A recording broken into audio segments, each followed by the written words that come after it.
may nagtatanong kasi, sino sa panahon ng pagkakapit nyo doon sa Muntinlupa, sino pa yung mga notorious o yung mga siga sa loob na naabutan nyo, tay? Maraming mga siga doon. Si Boy Arangke, si Bukid, si Salisi. Maraming mga tirador ng Muntinlupa.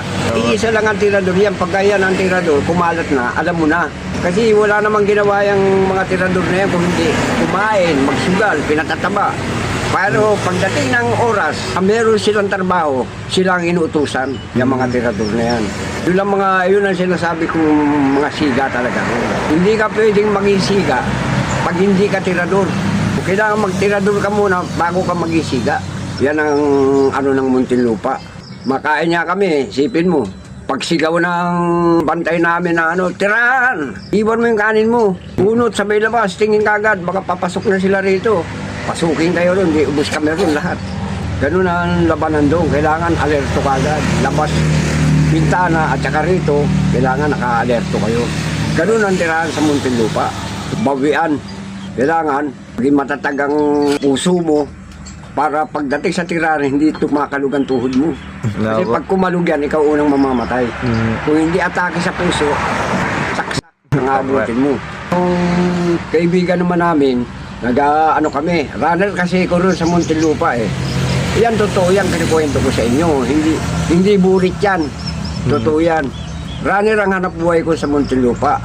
Kaya ako nilagay na runner ng bosyo namin. Kasi nga, pag runner ka, tirador ka. Ibig sabihin, hindi ka pwedeng ilagay doon pipictuging tao ka. Kailangan lagi kang alerto. Kahit nakabikit ang mata mo, kailangan dilat mo yung isa. Yan ang labanan doon. Kasi yung kasama nga namin, nakaupo, nag-uusap-usap kami. Bumili lang ng sigarilyo, siguro mga 2 di pa lang, tindahan na. Dumaan yung tirador, nilundagan dito. Tagos. Pagpunot, sumpit ang dugo. Tumakbo pa, mamayang konti, naihi. Kaya yun, ang gulo na. Bawian na kagad. Yan na. Kaya ilang araw na walang dalaw. Loob lang kami ng brigada. Walang dalaw yan. Nakakita lang kami ng pagkain.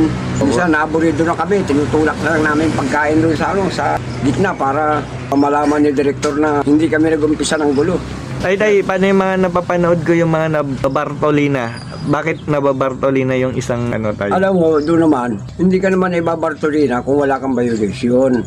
Katulad niya, nahulihan ka ng matalas. Bartolina ka kagad nun. Nakita ka, pasuray-suray ka, lasing ka, sabog ka. Bartolina ka kagad doon. Eh, ang sentensyahan pa naman doon, buwanan. Ilang buwan ka ron bago ka makakalabas sa Bartolina. Kaya buwan pala.